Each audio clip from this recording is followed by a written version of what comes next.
Thank you very much. We welcome our viewers, those that follow us on our social media handles, of course, Twitter, Facebook, Instagram, TikTok. This is another episode of the Fixo at Teledal. Today we have guests coming from the tax department. Of course, I am your host, Mohamed Jallo. We will dwell into what the performances are. We will also dwell into, of course, our today's topic, which will be modernization of tax administration in the Gambia, innovation, compliance, and public trust.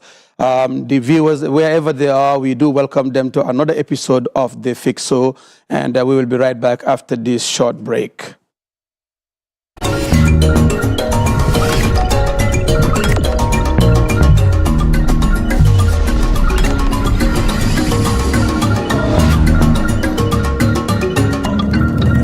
Good. We welcome our viewers. Like I said in my introduction, this is another episode of The Fixo that we have at Teledal every Friday evening. And today in the studio, we do host senior members of the Gambia Revenue Authority. And in this studio, like I said earlier on, we do have Mr. Marisar, Department Commission Small and Medium Taxpayers at GRA. And we do also welcome Mr. Babu Karanjai, the Head of Senior Tax Education Office. Gentlemen, you are welcome to the Fix. I will start by, of course, allowing Mr. Marisar to start the conversation. What would you gauge 2025 to be as far as GRA is concerned? Thank you very much, Mr. Jallo, and good evening to our viewers. First of all, let me extend greetings from the Commissioner General, the Gambia Revenue Authority, Mr. Yankuba Dabo. Would have loved to be here, but due to other engagements, he is not available. So I'm here representing him, and Mr. Babu Karnya is also coming from the Technical Service Department, the department that is responsible for taxpayer education and compliance. 2025 has been challenging at the beginning. Just as we are starting 2026, when we begin, the minister tasked us to bring $23 million, and we were all crying, it's too much, it's too much. But with dedication, with leveraging on ICT, digitalization, we were able to meet the target, not just meeting the target, but surpassing it by 2.3 billion. So from a target of 23 billion, which we were saying it's high, we were able to collect 25.2 billion. Congratulations. So 2.3 billion on top of the target for government to spend on development. Thank you very much, Mr. Marisar. Of course, you are free to speak these languages as much as you can, not only English, because we do have viewers that are not, of course, fluent with English. So if we choose to speak other languages, it will be very much welcome as well. And I'm going to now shift the gears to Mr. Babu Karanjai. Mr. Babu Kar, of course, he has just told us his view on 2025. What was your experience in 2025? Yes, I would choose to speak in Wolof. That would be fantastic. For the benefit of our Wolof listeners as well.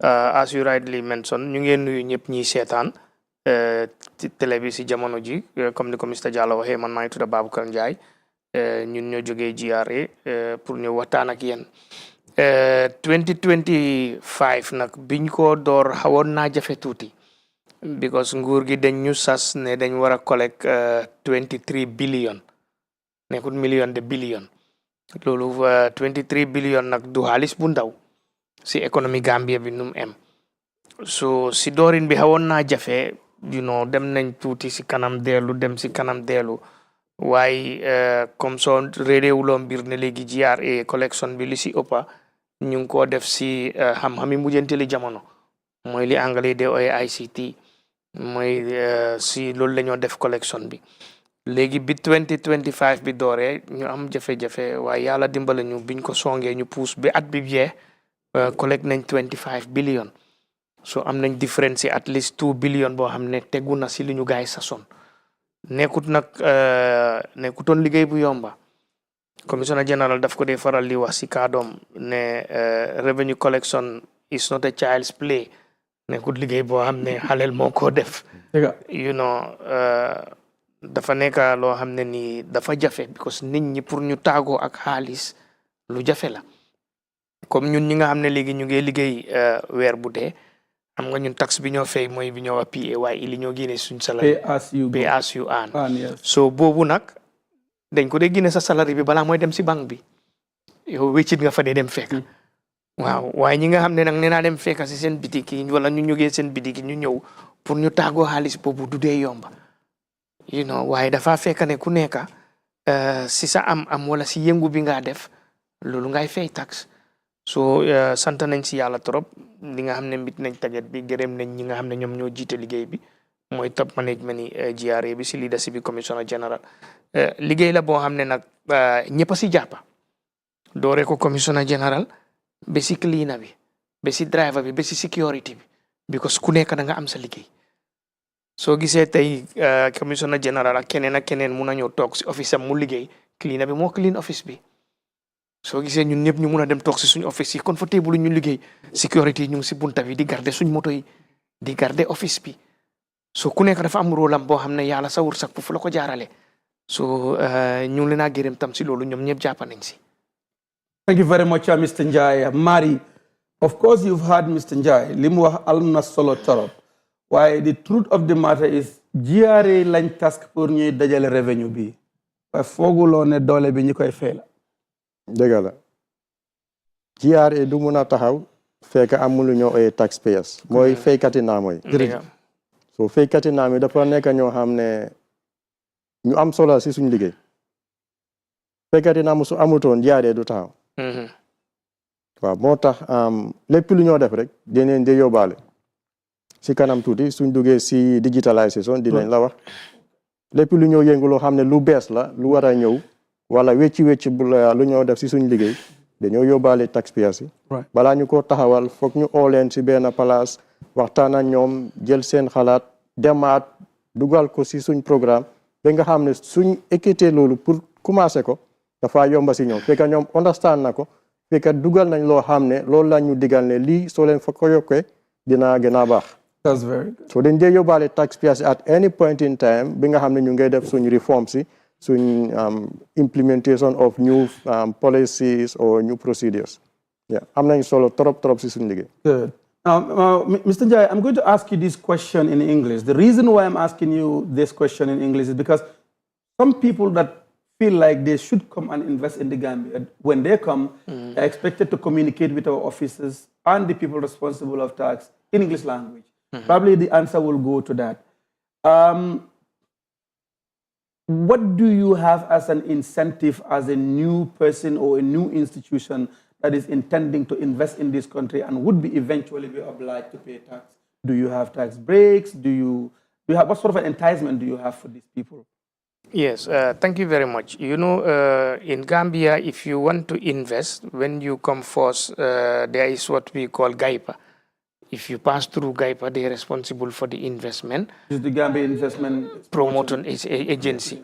So if you meet their criteria, there is what we call SIC, Special Investment Certificate. If you meet some of the criteria, and depending on the sector you want to invest, they might give you SIC for certain period. That is 3 years, 4 years, 5 years, depending on if you meet those criteria.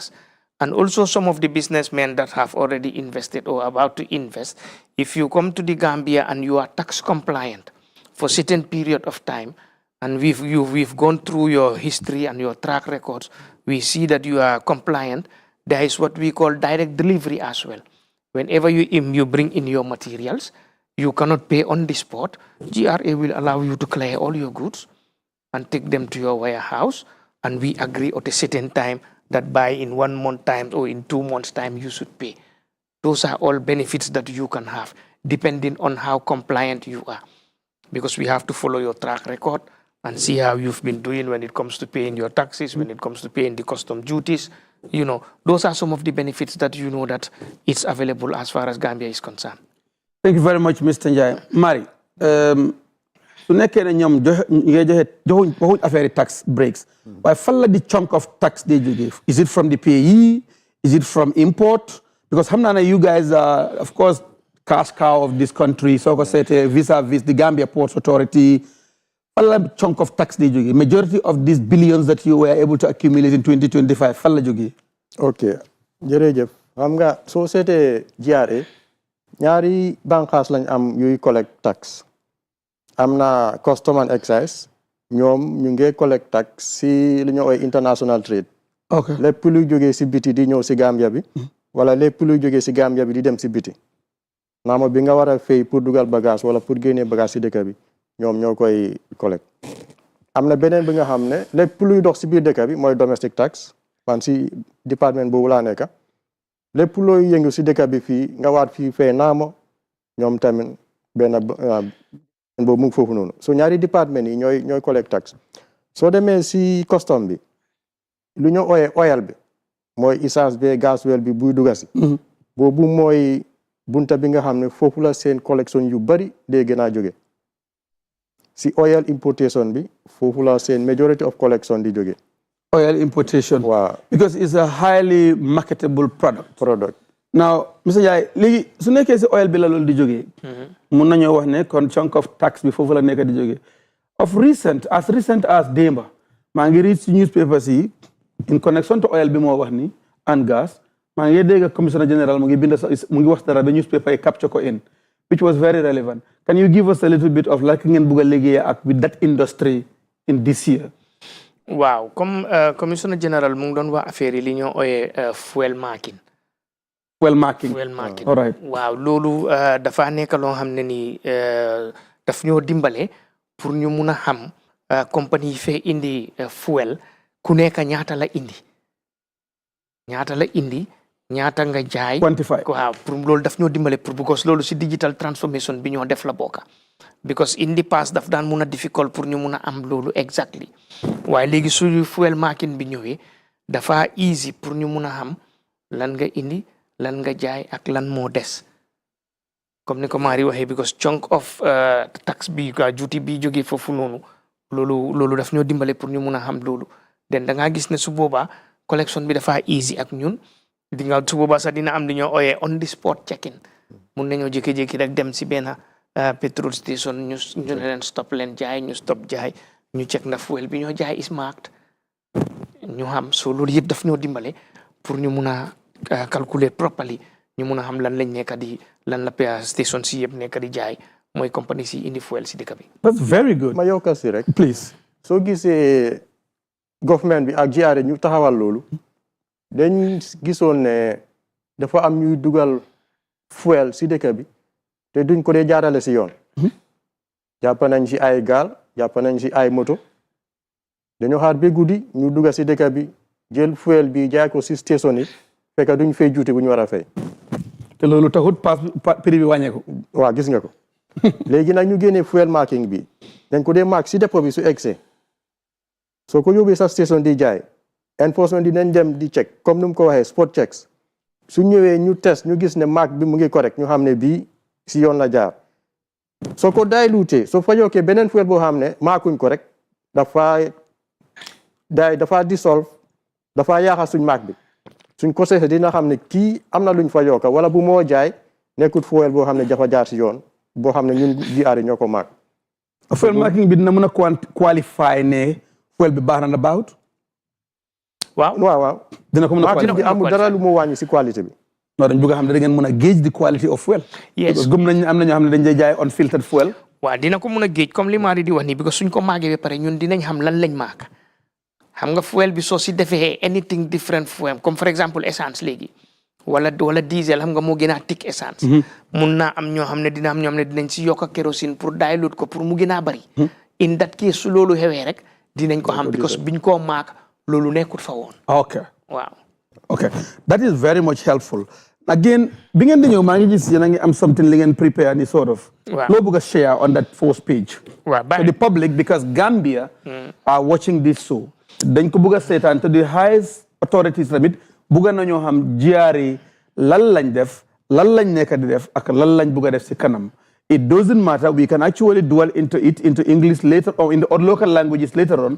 Why reflect na torop ma gis you guys came a little bit prepared for this. And the program is purely the fix. We are looking at issues and challenges that we encounter on a daily basis and come up with solutions. Gambian bi gawna, mari mo def li, Baboucarr def li, waaye mom du wax bosam, par du wax naka lay rectifier lolu. So duñ dé come up with solutions. So dañ bëgg am a situation bo xamné then you use the platform to talk about how to make tax collection easy and how to make it palatable for all Gambians. You understand it's a national responsibility for a collective production. Wow, thank you. Comme man dina ko wasi olof, mari dina ko wasi no amul ben problème. Waaw, si jamono biñ nekk ni dañoo digitalize li nga xamne moy suñ collection bi. Customs mom digitalize nañ ñoo ba pare moy international trade bi. Ñom right now ñu ngi use li ñoo oyé asikuda wall. In the past, dégg naa Asikuda wall, Asikuda plus. Waaw, foofu la starté mu ñëw bi Asikuda wall. So léegi da nga gis ne boobu digitalize nañ ko ba pare. Soo ñëwee sa xam soo su dee ñëw nga pour clear sa goods sa kayit yëpp mu ngi correct amuloo benn issue si biir doo fa jël time. Brilliant. Waaw da nga nit pour indi ñoom ñi nga xam ne ñooy clearing agency mun nañoo toog seen office ñu fiil seen manifeste bi def everything ñoom li ñoo def rek mooy ñu ñëw ñu fay ñu dem. waaye da nga léegi domestic tax tam noonu lañ ko bugg a def ba nga xam ne léegi dinañ dem ba dafa dem ba jamono boo xam ne dafa nekk cashless domestic tax nag boobu projet boobu ñu ngi ko ooyee ITAS integrated tax administration system. So da nga gis ne boobu right now li ñoo use mooy GamTaxNet boobu analog la boobu foog ñu am ay paper da nga dem nga fill form fill sa return si waaye su ITAS bi ñëwee everything electronic la moo nekk. da nga toog sa biir ne comme que am nga internet am nga laptop wala am nga téléphone o am nga desktop mun ngaa file sa return si foofu mun ngaa def e-payment mun ngaa def objection and appeal loo bugg a def mun nga koo def as su ITAS bi ñëwee. So si jamono bi su loolu lañ nekk di dox comme ni ko Mari waxee si doorin bi système boobu noonu dina start by the third quarter of this year waaye da nga gis ne stakeholders si involve yëpp def nañoo ñoom sensitization for the whole of 2024-2025 bi nga xam ne time bi moo ñëw dina fekk ñun ñëpp ak gaay ñu ngi di same page because bëgguñoo bàyyi kenn gannaaw dañ bugga mu nekk loo xam ne su ñëwee duñ xool ne produit gi GRA la waaye dinañ xool ne produit gi Gambia la stakeholders yi yëpp lañ defal di sensitization lawyers yi accountants yi businessmen yi businesswomen yi countrywide def nañ Greater Banjul area bi yëpp bu yàggul rek sometime in December lañ jógee country waaye dooree ko North Bank dem ba Basse jaara sooma Farafenni Bansang dem nañ area yooyu yëpp mit stakeholders yi yëpp introduce leen ne this is about to come pour ku nekk mu understand ko nga xam ne léegi dinañ dem ba time doo GRA système bi dafa nekk paperless da nga toog sa néeg rek nga file sa returns nga def sa e-payment dinañ link ak service daati mobile money service yu bari bëgguma mention kenn pour defal kenn free advert fintech bi correct nga xam ne su boobaa dina easy pour nga def sa payment te doo mun a ex GRA sax waaye with that would not stop dinañ am help desk si office bu nekk because ñu bari si businessmen yi xëj na duñ mun a operate internet xëj na seen doom yi suñ leen ko mënut a defal tamit dinañ la encourage nga ñëw si office bi dinañ la defal loolu because dinañ dem ba nga xam ne bugaatuñoo use kayit waaye because suñ ne léegi soo ko mënul rek nga use kayit dafa mel ni defeat nañ purpose bi waaye dinañ am help desk si office bu nekk countrywide soo ñëwee nga tooga moom mu defal la everything. Brilliant. Wow. Jerejef, Mr. Njai. We're just reminding our viewers that they are following us on Teledal, and this is the Fix Show on another edition that we have with the GRA officials. And today we've got Mr. Baboucarr Njai and also Mr. Mari Sarr. Mari, in short, what he just said in Wolof, you want to share that with us in English for those that are English followers? Thank you very much, Mr. Jallo, for that observation. And when we received the topic, we prepared. So what we have is attempting to answer the questions of the topic. Thank you. That is modernizing tax administration, innovation, and compliance management. Thank you. Like he said, we are operating a system that is analog, that is only accessible by GRA. Meaning anything that a taxpayer has to do, you have to fill a form, go to the GRA office and submit that form. An officer will take that form and enter it in the system. Very tedious job. But now this system is coming with, like he said, electronic services. So the electronic services is going to be used by taxpayers. Sitting at the comfort of your office or your home in the Gambia, traveling abroad, you just need a login ID and a password. Once you have that, you can log in, do whatever you are required to do as a taxpayer, including payment, because we are going to interface with banks, we'll interface with the fintechs, and you can connect to those payment options and pay without moving to go to a GRA office or moving to go to a bank to make payment. So this is coming as an innovation to ease the compliance, because now it is very expensive to comply. Remember, take an example. Now, if you were to go to GRA, right, the closest is Brusubi. Yes. You have to drive. Maybe you close your shop. That is time. Right. And time is money. Now, with the system, you don't need to. You can do your job until you close, have your dinner, drink your attire, then log in and do whatever you have to do. It's not going to disturb your work. It will be very easy at zero cost. Good. Or very minimal cost. So this is coming to ease compliance and is an innovation, like the topic said. Thank you very much, Mr. Sir. Mr. Jai, what will you tell to a critic that looks at GRA and we do hear this, yeah? GRA is corrupt. GRA encourages people to be corrupt. With these coming innovations, technology, and how all these control measures, of course, the Azikuda wall, and now we're talking about the ITAS. Yeah. What are the measures embedded in this particular application that will minimize corruption? Yes, thank you very much. You know, when this system is rolled out, it's going to reduce the interface with people, and the system is going to be cashless. Because if there are no more cash again, you sit at your comfortable zone. Debit your account and pay. And pay. Yeah. So it's going to minimize cash handling, you know, because if you don't handle cash again, it's only everything is paperless. You sit at your comfort zone, you do your filing, you do your registration, you do your payment, you can even do your objections and your appeals, you know, within the system. So if that comes in place, it's going to reduce the risk of dealing with cash. And some of the existing loopholes that are in the system, it's going to reduce it, if not even clear out everything. You know, in every setup you see, there might be some loopholes, there might be some leakages, but that doesn't stop us from doing our job. You understand? And when whoever is caught in that system, you know, we have an internal affairs department that deals with staffs that are found wanting. We have an internal affairs department that deals with that. If you are found wanting, you know, depending on what you commit, you will face an internal affairs unit. There is a committee that is set up, will do the investigations. If you are found wanting, there are penalties that will be levied on you. Thank you very much. Mari, okay, you just talked about the penalties of people trying to commit. What you guys are doing now with this improvement that you're trying to innovate in, how are you going to control those that are agents, or is it going to be a stifle moment to hold these people to a point that even for them to have money, because the agents, the way they operate, my car is at the port, demurrage must be paid, this is taking time, we don't have a lot of things at the port, GRA is asking for this. How would you be able to work? Because at your complex, you even have a section allocated to only agents to go and sit and do their work. Yeah. Will they now be doing it on behalf of clients, or will they be doing it interfacing GRA? How would you control that? Because somebody made an argument online and said it's easier to import a car in Senegal than here. But somebody else also said, no, it's the agent that make it difficult or expensive. What is the challenge there, and how would you guys deal with these agents? First of all, we want to develop a regulation, and that regulation will set the criteria on who is going to be eligible to be an agent. Wow. It's already in place for the customs clearing and forwarding agents. On an annual basis, people who wish to act as custom clearing and forwarding agents, they register, they apply, we vet their application. If they fulfill the criteria, we recommend, the committee will recommend, and the CG will approve. Then they will be given the registration certificate, which mandate them to operate.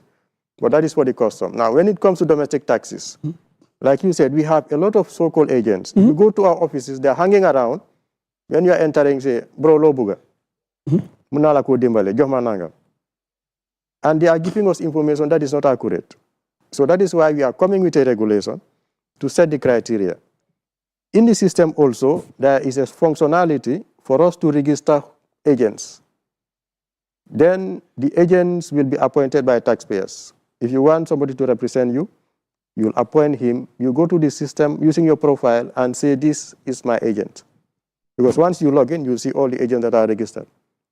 Then that is the person who is going to be mandated to represent you. We are not going to deal with any other person but that agent alone. And also you can specify that this agent, I want him to handle only my VAT or only my income tax. Or I want him to do my filing and I do the payment myself. Based on what you have contracted him to do, he will be given access to that in the system. Wow. Yeah. Now, okay, go.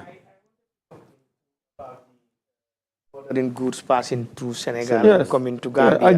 Argument B. You know, the problem is lack of understanding of what we do and how we do it. For example, if you import a car, because you mentioned a car. Yes. It came through Dakar. Yes. But if the final destination is not Senegal, you are not going to pay duty in Senegal. What you pay in Senegal is only processing fee. Then if the car comes to Banjul, which is final destination, that is where you are going to pay duty, you pay AU levy, you pay eco levy. So that is what people don't understand. There was one time we had a program in one of the TV stations, you may not want me to mention them. Right. Somebody called about the same issue. Yes. When we were discussing it, they were sitting in the wood drinking attire. He called and he said, bro, mangi call nisi kampebi. We say, okay. He said he's calling at the VU. He said, what you are explaining, my brother has an experience in this. When we heard that to import goods is cheaper in Senegal than Gambia, we did not understand. When we go and pay processing fee in Senegal, you come to Gambia, you pay duty, you pay AU levy, eco levy. So at some point, they made the goods final destination Dakar. When they landed in Dakar, in Gambia, VAT, you pay 15%. Yes. In Dakar, you pay 18%. 18%. So they now felt the pinch. When they charged them everything, the guy said, no, then we did not understand what is the difference. So this is what people need to understand. Maybe the advantage they have is the turnover time because their port is bigger than our port. Their port is bigger than our port. The turnover time, they have that advantage. But when it comes to the price, Gambia is cheaper. And you know, my brother, one thing we should also understand as a citizen of this country, before you contribute in somebody else's country's economic development, come and contribute in your country. I agree. You I understand? agree with you. Because each and every one of us have the right to sit at your comfort zone and say, what did the state do for me? But you should also ask yourself, what have I done for the state? Yes. Because Absolutely. your first responsibility is to pay tax. If you pay your taxes, you pay your duties, you pay everything, then you have the right to ask the state what they've done for you. So I should sit at my comfort zone and say, well, at least I am contributing this in the development of the country. Even if it is a car that I import once in the year, I pay all my duties, I pay everything, 66,000 or 76,000. It's a contribution. If you did that, I do that, Mari do the same thing, somebody else do it, at least the country will gain something. And the taxes we pay is the same money that the government used to run the state. That's what I'm going to ask. We don't have any natural resources.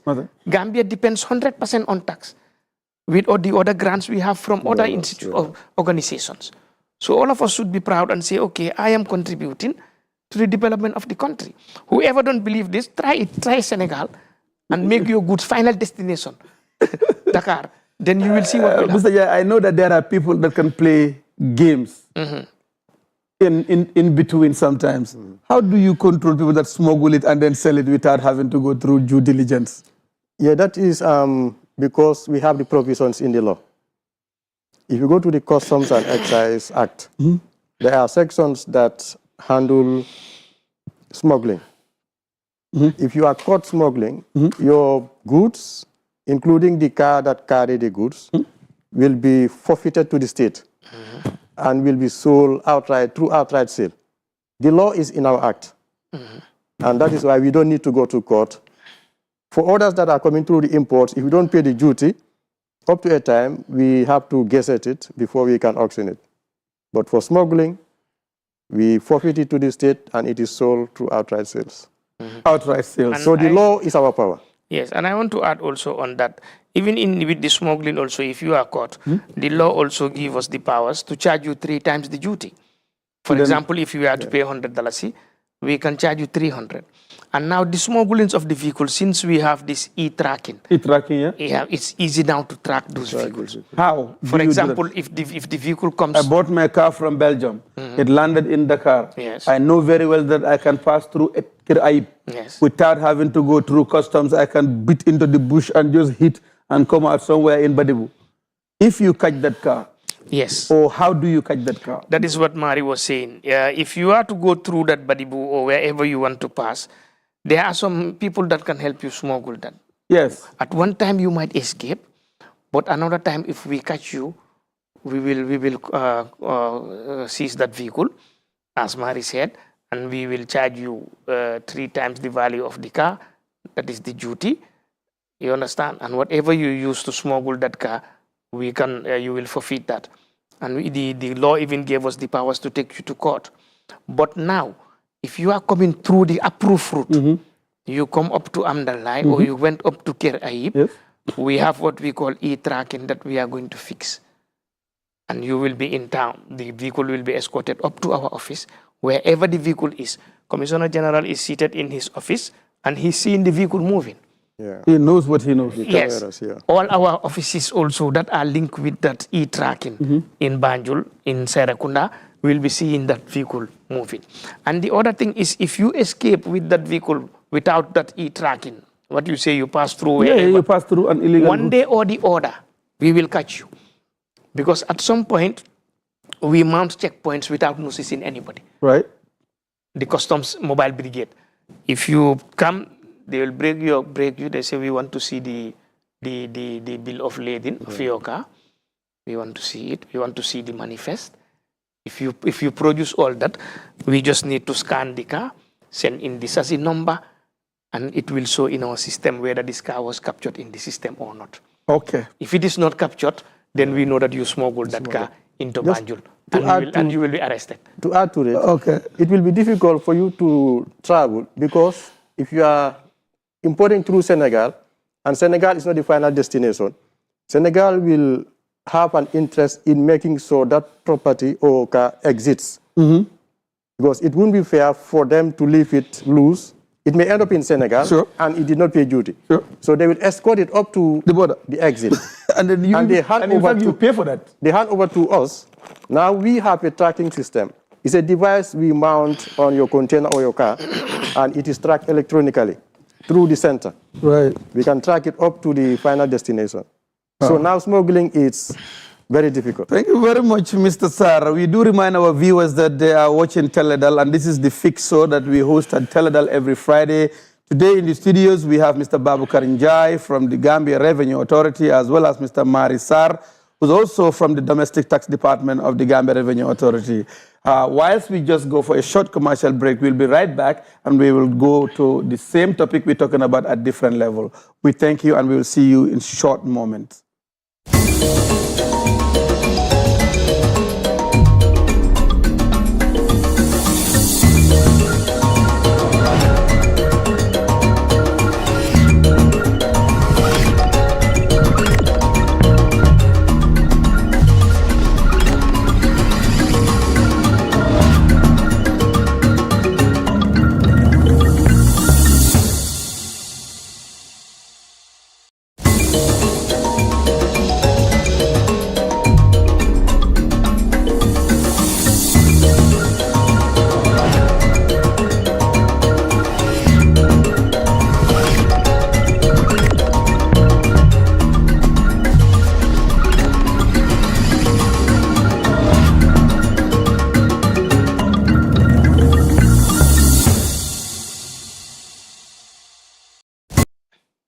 Thank you very much, our beautiful viewers that are following us at Teledal on the episode of The Fix today, Friday, the 9th of January, 2026. We're saying a happy and a very prosperous new year for 2026 to all our viewers all around the world on all our social media handles. Mr. Sar and Mr. Njai from the Gambia Revenue Authority. I'm going back to Mr. Sar again. At the Department of Domestic Tax, what are your challenges? Do people still try to beat the system and not pay tax? Yes, like Babukar said, it is difficult to part with money. And people will do everything possible to reduce the taxes that they are liable to pay. But in doing that, there is a very thin line. If you are not careful, you will get into what we call evasion.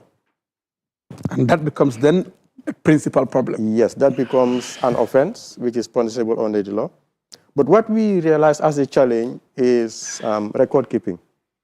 Yes. Because we operate what we call a self-assessment system, where the taxpayers are mandated to assess themselves. But without record keeping, you are not able to do a proper assessment. You may just do estimates. So record keeping is a challenge.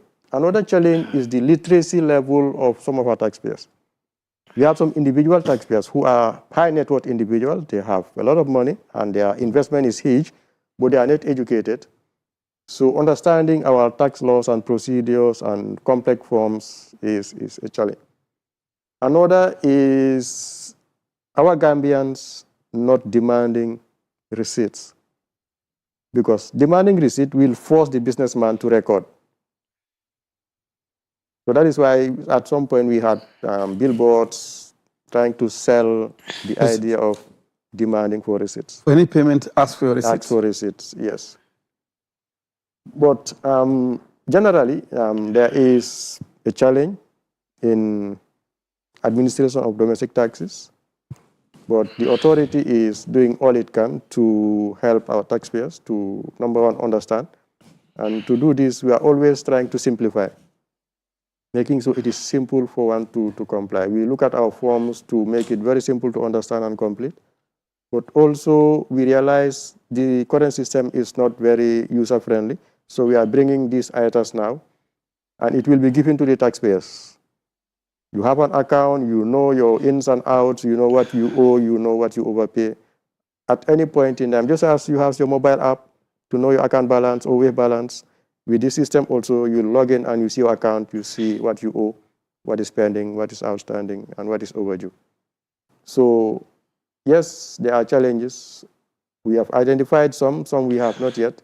But as we go, we always try to look at our system to see what are those possible things that will cause people not to comply. And then we'll come up with mitigation factors. And this we handle through our risk management department. There is a whole department that is responsible for risk management. And at the level of the department also, we have risk management sections. All they do is to look at issues that are affecting compliance. And they come up with solutions or suggestions as to how we administer or mitigate those risks. Thank you very much, Mr. Sar. Mr. Jai, you guys are doing everything it takes for to resolve issue. Why? How much challenge they are pertinent? Yeah.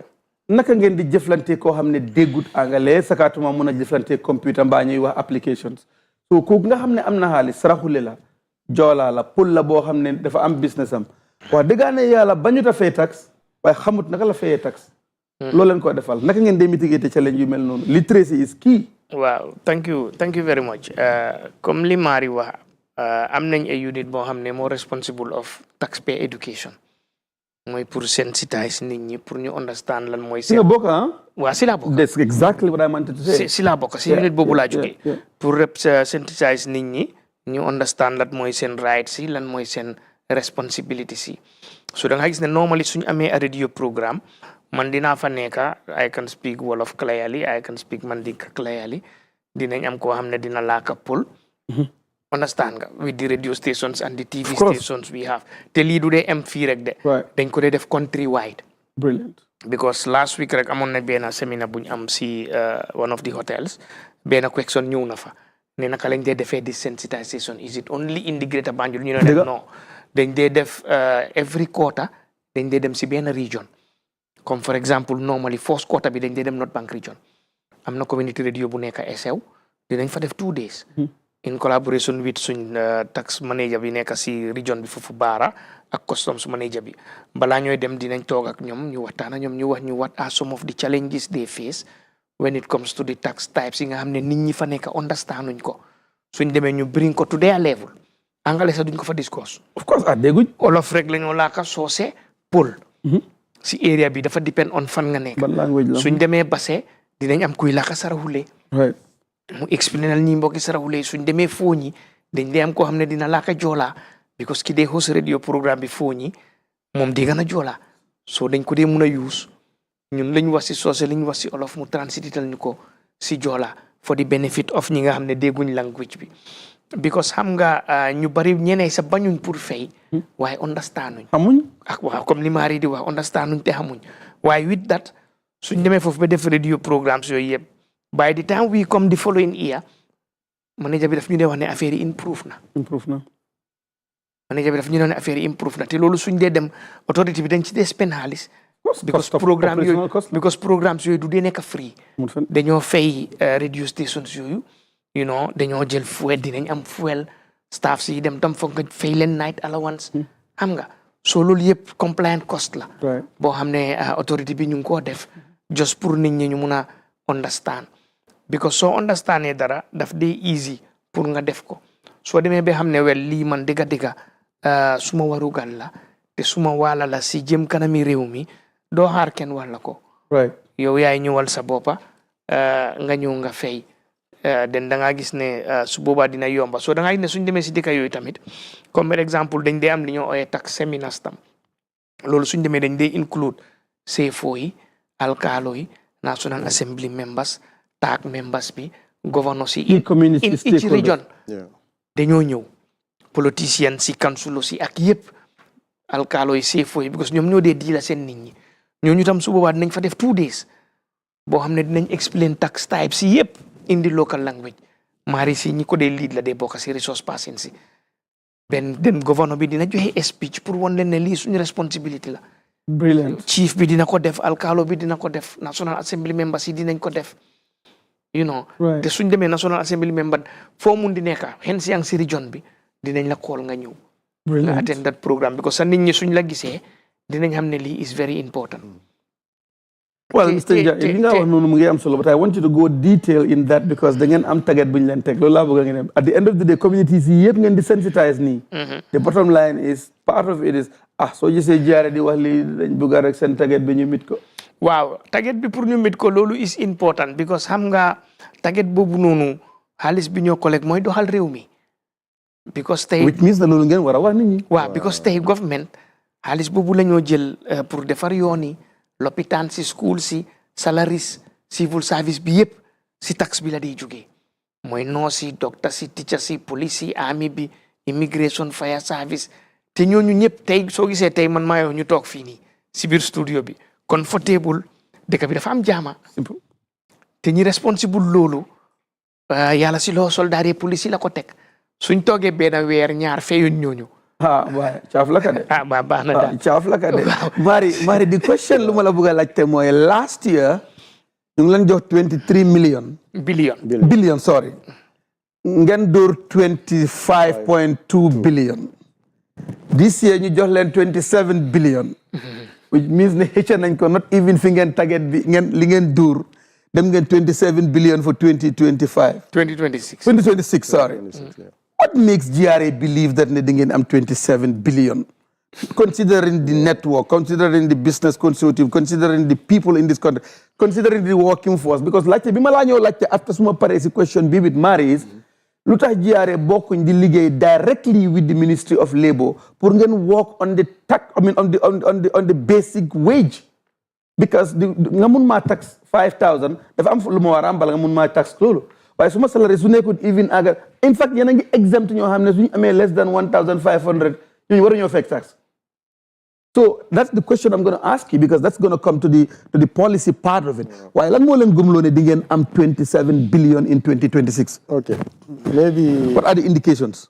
dama wax ne lan moo gëmloo ministry bi ne because target bi ministre bi moo ko dee set Ministry of Finance waaw da ngeen ne waa ngeen ne yes ngeen ne waaw daf dee nekk a xëccoo ok because dañ dee indi ñun ñu seet ñu ne leen ministre dëgga bugga na ñoo def luñ mun pour dimbale la waaye lii nekkul loo xam ne dinañ ko mën a am irréalistique mu ne non si ji dama rek nga try so dina nekk push and pull ba gars yi am fuñ d'accord ok waaye most of the time ministre bi lu mu wax moo dee taxaw but are you saying in fact lim njëkk indi was more than 27 billion da ngeen negotiate ben am 27 waaw so ëppoon na 27 waaw yaakaar bi rëy na go ahead please am na a formula bu gars yi dey use okay xam nga they have economics economists in the Ministry of Finance they don't set the economic activities and the expected growth in the economy metrics bi waaw boobu la ñoo use ba pare ñu use suñ current collection bi to wane if this is what we collected this year and this is the expected economic growth then what will be the result of that economic growth in terms of tax collection ñu yokk ko si target bi ne GRA dem leen ngeen collect bi so am na a bit of scientific calculation bu nekk si target setting bi interesting depending on expected economic performance for the current year waaye ministre bi moo ko dee set then GRA tamit dañ dee def suñ own target setting waaye dañ dee am difference waaye suñ amul d'accord moom bu ministre bi moo dee taxaw waaw waaye ñun dañ gom ne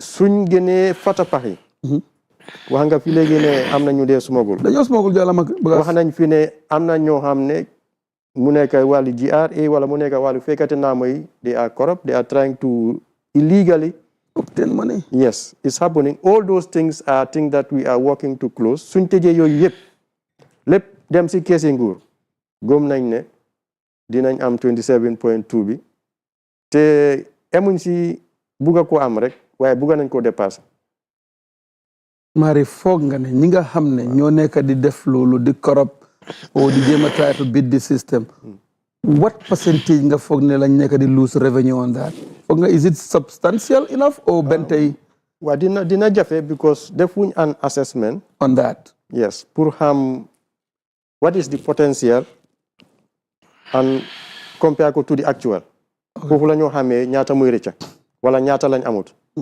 waaye at bi si li ñoo jublu mooy ñi nga xam ne ñu ngi fale si biti te nekkuñ si tax net bi okay so we will work with key stakeholders fi nga xam ne dinañ fa mun a amee xibaar muy area council si muy register of company ñu dee register company waaw muy IFMIS ñu dee deal ak vendors si muy PIRA ñu dee register government suppliers information yooyu yëpp ñu dajale leen GPPA exactly ak even custom ñu dee import nawek exactly nawek information yooyu yëpp nañ ko dajale ñu seet si suñ système bi ñan ñoo nekk di yëngatu si biti si loo xam ne war nañ si fay naamo ki nekku si suñ système bi ku fa nekkul nag ñu toppa la dugal la nga fay li nga war a fay so du nekk ne dañoo yokka tax bi waaye dañoo dem jëli ñi nga xam ne nekkuñ si gaal gi loolu lañ paree def ok waaye Mari ok monsieur Dia dëkk bi métti na nit ñi di ko wax ñeneen ñi dañ ne tax bi ñu dee teg si kaw ciment ñu dee teg si maalo ñu dee teg si lii am na loo xam ne duñ fee tax suñ dugga si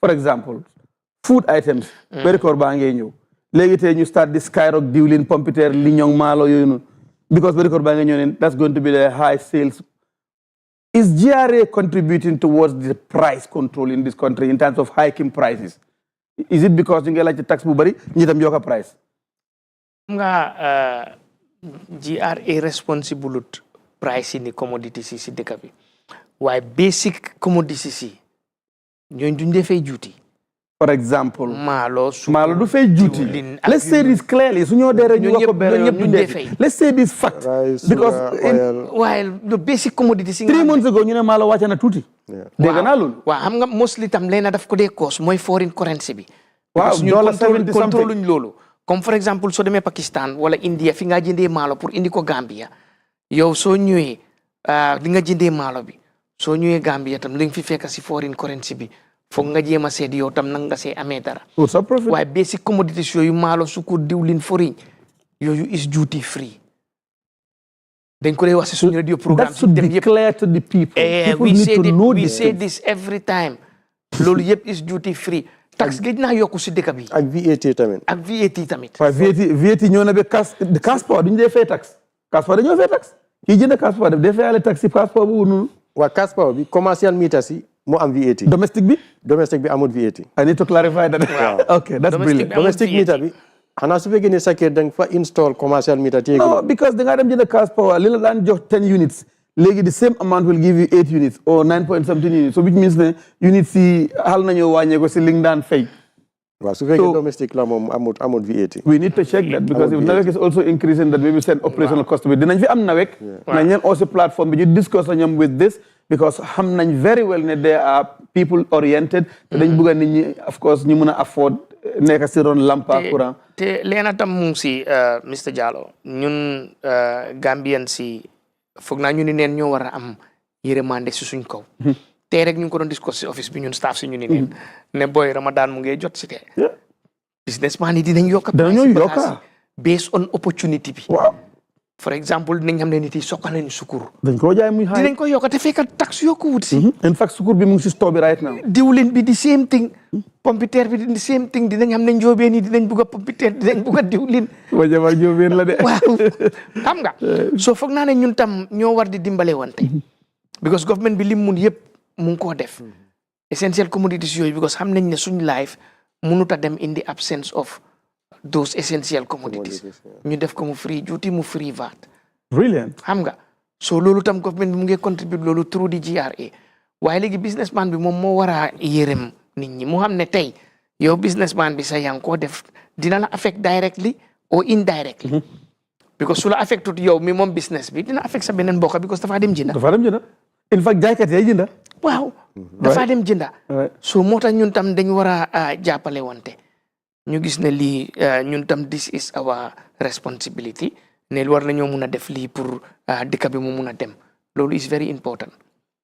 thank you very much Mr Njie ñu ngi fàttali suñu seetaankat yi ñu toppa si télé dal and this is the fix show semaine bu nekk lañ ko fi dee am on every Friday si ngoon am ngeen mandate xamuma because léegi-léegi some of seen jurisdictions yi is controlled by law yéen a ñu doleen si dee mun a génn ngeen def ko because bokkut seen mandate waaye fooguloo ne it will be a bit innovative ngeen include ñi nga xam ne ñoo nekk under the Labour Department Ministry of Works ngeen liggéey ñu directly because again the more people are employed the more people that earn a wage the more they pay tax. So if you're talking about the youthful generation of this country, over 60-something% of the country is youth. Most of them ñu ngi joy naan liggéey moo amul léegi su yenn factory ñëwee oo ñeena place yi nga xam ne ñu ngi ñëw jël ay nit liggéey foog la ne it will be nice pour ñu wax ñii ne Gambia de minimum wage doo mun a fake anything less than $150 translated into Gambian dollars. So ngeen am loolu as minimum wage so dina gis ne keneen su ñëwee war a investir dëkk bi war fay jël ay liggéeykat xam ka ne bare minimum dina fay nit at least mun di bon benn $12,000-15,000 si salary moo xam ne loolu moo nekk minimum wage bi so nit ñi commencé di augment tuuti because for example li ñoo fay police officer in Sénégal mun naa fay ñaari teacher in Gambia based on liñ nekk di am so man suma gis-gis mooy ndax GRA am ngeen mandate bi ndax amuleen mandate bi this could be something you guys can actually leverage in ngeen discuss ak the Labour and the Ministry of Works said because ultimately dafa increase tax revenue. waaw li nga wax loolu de dina duñu doon neex trop because salaire su increase tax dafa increase waaye comme ni nga ko waxee département bu nekk dafa am mandate am ñun suñ mandate mooy to assess collect and account for revenue that is due to government. Okay. So ñun ñoo koy assess wax la nii nga war a fay ñu collect ko si yow ñu dem dugal ko central bank ñun suñ liggéey foofu la am leneen luñ si boole mooy joytu yi nit ñi di joytu naan tax bi fu moo dem dafa seer lii warta bokka lii dafa war a bokka dañ ko dee wax suñ ministre bi si suñ report the complaint that is coming from our taxpayers su ko defee ministre bi tamit su jaree mu yóbbu ko cabinet gars yi yóbbu ko discuss ko loolu moo dee tax ñu dee indi ay wecci pour fànqa joytu yu taxpayer di joytu waaye suñ liggéey fu mu am mooy ñu collecte lu ñu war a collecte si taxpayers yi képp ku war a fay li nga war a fay ñu collecte ko si yow dem dugal ko si keesi nguur. Thank you. Thank you. The same thing you want to add from the Balanyo to public trust me because we are winding down gradually on time. Te dinaa bëgg ngeen wax taxpayers yi lan ngeen am in stock for them in 2026 but public trust bi ngeen war a embark on based on topic bi today which we're talking about innovation, compliance and public trust. waaw léegi li Mari wax bëggoon naa see yokka tuuti rek comme amuñ mandate boobu noonu pour ne lii nga war a fay minimum waaye comme salary bi nga war a am pour mun a fay tax am nañ threshold si loolu sa income su passé wut $3,000 doo fay Exactly. doo fay So, tax okay. ñun boobu suñ mandate la am nañ threshold boobu in the past 2000 la woon waaye léegi ñu gis ne léegi baal ñu wàññi ko ñu mu dem ba 3000 léegi so meaning sa man bente maa ngi jàpp si 2000 bi. non 3000 léegi Okay. so sa anin su rombut 36,000 for the whole year yow bokkuloo si tax bracket bi so loolu moom boobu suñ mandate la that is loolu moom te ñu ngee def loolu so accountant si nga xam ne ñoom ñoo nekk in all the institutions wala department si nga xam ne ñooy fay loolu ñoom mari seen department dañ la dee prepare tax table boo xam ne di nga mun a am calculation si yëpp ñi seen salary romba loolu ñaata lañ war a fay first 3,000 bi dañ ko dee knock off anything tegu si loolu fa la calculation bi di dooree. Brilliant. Wow. Brilliant. Now, Mari, xam naa ne you wanted to go bëgg naa nga jël opportunity bi summarize li nga amee foofu. li si kayit bi sax lu bari wax nañ ko. waaw lu bari dañ ko indi woon as a guide pour guide leen. So because of ñu ngi wind down on time fi mu nekk nii time bu ñoo waaj a jàmbu ñu bëgg a make sure rek use the opportunity lii is a tax conversation and it is obviously for the Gambia Revenue Authority jàppal rek ne ñu ngi leen di ndokkale this year congratulating you guys for achieving your target although we expect more all the time Gambians expect more all the time. And of course, Gambia Revenue Authority is always into tax modernization, administration, and making sure they come up with innovations to comply and make sure we actually gain public trust. Now, Bugana, Mr. Janga, jël the opportunity, of course, you speak to Gambians in things that I might not ask or I might ask in summary, nga wax Gambians yow sa taxawaay and how do you want the Gambia to work with the Gambia Revenue Authority for this 2026? nga use loolu nga tàggatoo ak nga xam ne ñoo ñu nekk di seetaan. waaw bëgg naa discuss beneen topic buñ dee ooyee objections and appeal boobu is part of trust bi understand nga boo xam ne ni nit yi duñ ko dee utilize lu bari comme for exemple li Mari di wax ni mun nañ laa assess ñu ne la lii nga war a fay loi bi jox na la doole bi pour nga ne non man duma fay loolu lii laay fay waaye da nga war a am reasons comme for exemple tey ma ñëw ma ne Mr Jallow assess nañ la 100,000 nga war a fay nga ne non man daal lu ma foog daal 50 laa war a fay fine dinañ la ne fayal 50 boobu noonu den balance 50 bi dang ñu war a woon proof lu tax doo ko fay bi tax ne doo ko war a fay ba am nañ tribunal bi ñoo ooyee tax tribunal boo xam ne ni ñooñu tax matas rek la ñoo diilal Ministry of Finance Ministry of Justice ñoom ñoo set up tribunal boobu jiyaaree amuñ ci loxo ki ko high court judge moo ko jiite koo xam ne Ghanaian la mu am lawyer sam yu fa nekk mu am accountant sam yu fa nekk mu am auditor sam yu fa nekk mu am tax expert sam yi nga xam ne kenn nekkut si staff yi jiyaare den nga yóbbu kees bi foofu gars yi dinañ ñu dinañ la nga ñëw joxe sa proofs buy wane ne gars yi lii lañ ma charge waaye man foog naa ne lii la war a charge so amount bi nga xam ne is not in dispute mooy wax nañ la 100,000 nga war a fay nga ne non man 50 la war a fay nañ la ok fayal 50 balance 50 bi mooy dem si court bi so ñu ngi encourage nit ñi tamit pour ñu make use of loolu waaye foog nga am proper evidence buy wane ne li ngeen ma wax dee non man waruma fay loolu lii laa war a fay because tribunal boobu mu ngi si dëkk bi waaye nit ñi duñ dee make use of it autorité bi invest na si xaalis jógee nañ fii dem study to Tanzania pour gis Tanzania naka lañ dee operated that tax tribunal bokkoon naa sa si ñi demoon foofu noonu you know soo demee si dëkk yooyu noonu mu ngi xew so bugga nañ nit ñi ñu make use of that objection and appeal platform waaw bul nangu rek suñ ñëwee ñu ne la lii nga war a fay nga nangu waaye soo waree bañ da nga war a am proof because suñ demee si tribunal bi high court judge bi dina leen nga wone evidence nga wone proof soo sa kayit yëpp su ko regee mun nañ ko overturn te suñ ko overturné jiyaare tam am nañ di mandate pour dem si court of appeal bi pour appeal ko waaw because process bi mu ngee dooree nga njëkkaa object mu ñëw through the office then su jógee through the office noonu la moo jógee foofu mu dem si tribunal bi mu jógee fa mu dem si court of appeal bi yow tam su court of appeal bi rulee in your favor ñun tam am nañ right pour appeal su tribunal bi rulee in your favor ñun tam am nañ right pour appeal tribunal bi tam su rulee in the favor of the GRA yow tam am nga right pour appeal si court of appeal am nga. All right. Wow. So, Jerejef, Mr. Njai, we thank you for coming to the Fix. So, Mari, on the same tone, nga use ko pour nga tagato Gambian si. Of course, this is the Fix. So, ñu leen di gërëm di leen santa jógee GRA ngeen discuss ak ñun on tax issues and tax matters. Luñ laajte wut sa xel ko su ko laalee mën nga ko wax Gambia ni. Again, loo bëgg a emphasize tamit, you can use the opportunity pour nga actually bring it across to the viewers. Dina yokka si public trust bi Baboucarr wax. Am nañ lu ñu ooyee taxpayer charter.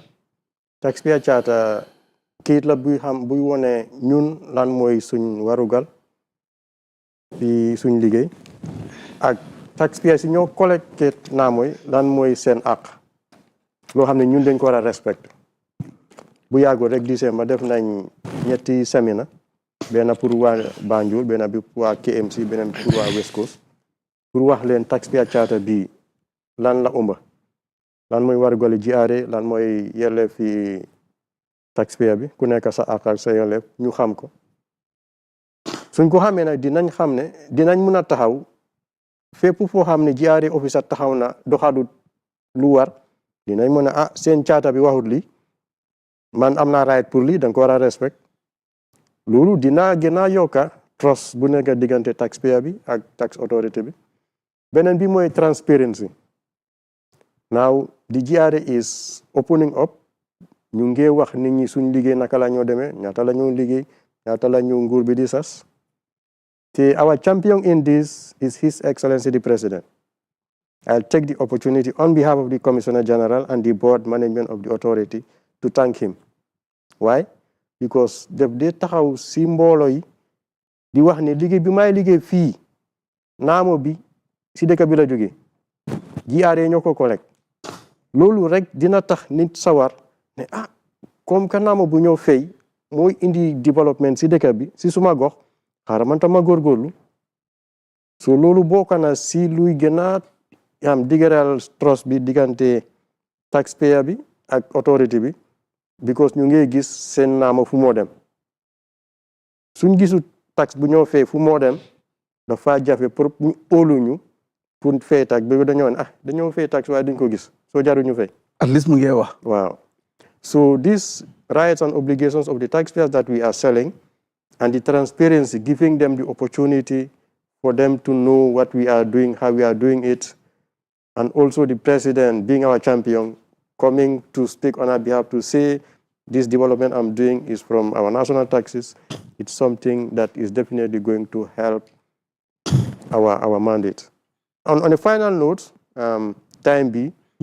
time bi la loi bi wax ne at bu passé fekkati naamu yëpp dañ war a defar seen kéeti dem yóbbu ko GRA pour ñu close 2025 ñetti weer la lañ loi may dafa dale January dem ba March ñu ngi ñaan képp ki nga xam ne yaa ngi war a fee naamu demal GRA sa office sa file fu mu nekk nga liggéey ak sa officer kéet bi nga war a fiil ko li nga war a fee pour close 2025 bul xaar bi match jot ñun nag ñu bari dañ dee toog bi last day bi ñu roos dem GRA line bi gudda su ñu ngee ñaan nañ ko start léegi dama nga fii li nga war a fiil fay li nga war a fay nga am sa géet nga dem toog noppale ko because soo ko defut bi waxtu bi passé am na penalty kéet bi nga war a indi soo ko amut am na ay penalty bu lay daan soo waree fay tamit soo ko fayut am na penalty bi nekk si tardement bi fay bi tardé so loolu laay tëjee maa ngi ñaan ñëpp ñu dem def li ñu war a def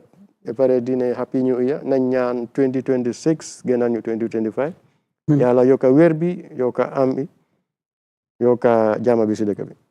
Thank you very much Mr. Mari Sarr and Mr. Baboucarr Njie ñu ngi leen di gërëm di leen sant di ngeen jël seen time ngeen ñëw waxtaan ak waa Gambia si Teledal on the Fix Show. We are so much grateful to host you here. And of course, it's a lesson learned for many. Of course, it's also a message sent out there for the general public to actually be tax compliant. And we understand that the revenue we generate is to develop our nation. Kon ñu ngi gërëm di sant everybody ñi nga xam ne ñu leen doon toppa on our social media handles. We are so much appreciative of our followers in the diaspora, domestically in the country, socially on our social media handles. We are, of course, grateful to host these two gentlemen from GRA on another fantastic episode of The Fix. We look forward to hosting another guest or another, of course, pair of guests our next Friday for another episode of The Fix. We thank you for being part of the show. I am your host, Mohamed Jallo.